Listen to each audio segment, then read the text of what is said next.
Allora, adesso chiamo Titta Fazio come medico, ma anche rappresentante di CISA, che nel suo paese arziniano penso abbia fatto moltissimo, tra cui per aver partecipato anche alle scuole, eccetera, eccetera. A te.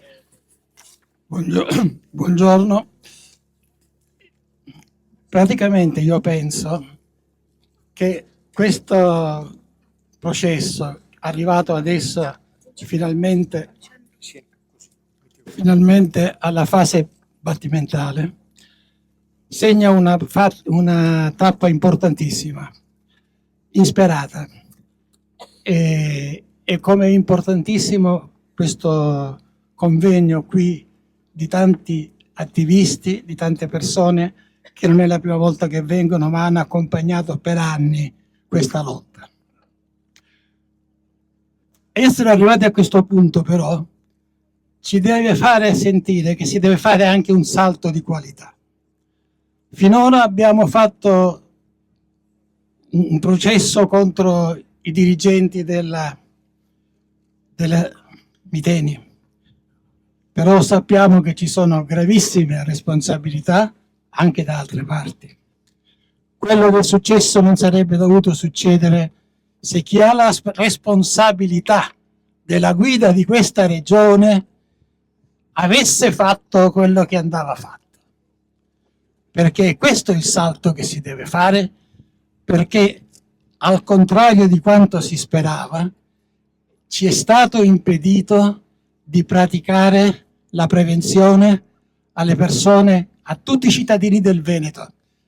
Non è stato fatto nessuna prevenzione contro il dilagare dei FAS dappertutto, dando licenze di aprire trattamenti di fanghi anche in zone dove non esistevano, ed ora in quelle zone ci sono i FAS.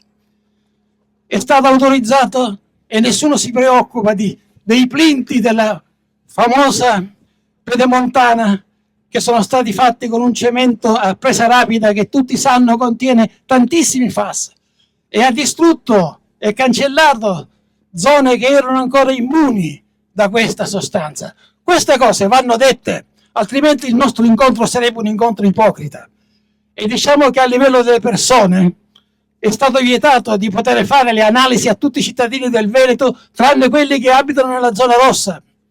E le analisi del sangue per chi deve fare un bambino, una donna che aspetta un bambino, sono fondamentali, precondizioni per curare eventualmente quello che può succedere al feto. Sappiamo che purtroppo queste molecole provocano la poliabortività.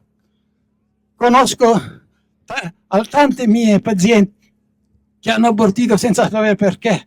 Il medico diceva: lei signora sta benissimo, vedrà che bel bambino che farà. Ma al quarto mese questa donna, che era sanissima, abortiva e soffriva.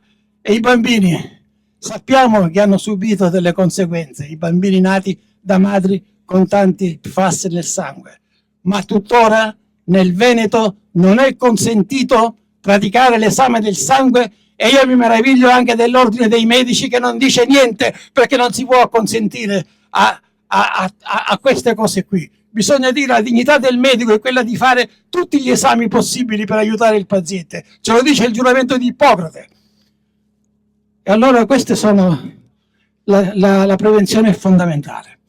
E il primo passo della prevenzione è appunto la possibilità di sapere se abbiamo o non abbiamo, e dare la possibilità al medico di famiglia e a tutti gli altri che sono coinvolti di poter prescrivere questi esami, e non pagando 90 euro a persona, ma gratuitamente, perché si tratta di trattamenti necessari alla salute dei cittadini del Veneto.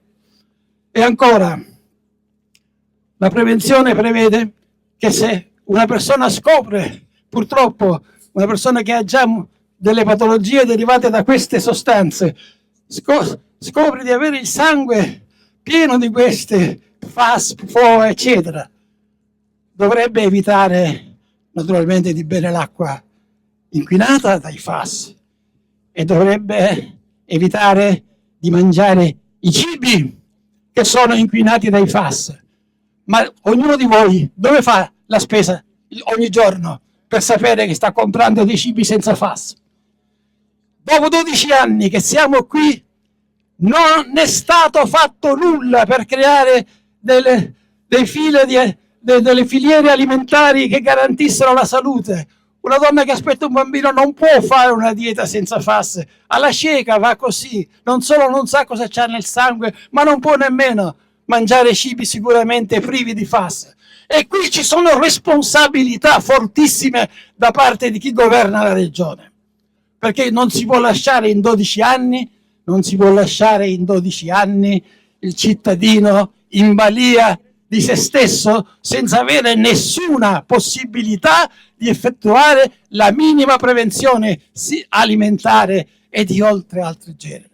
E allora io vi dico, questa che è stata la prima tappa importantissima e per fortuna fruttuosa della battaglia contro i FAS, che non è finita, deve diventare il trampolino di lancio per realizzare quei diritti che hanno i cittadini, il diritto alla salute, sconfiggendo una pratica che ha impedito che si facesse fino ad oggi la prevenzione di ognuno di noi. Grazie.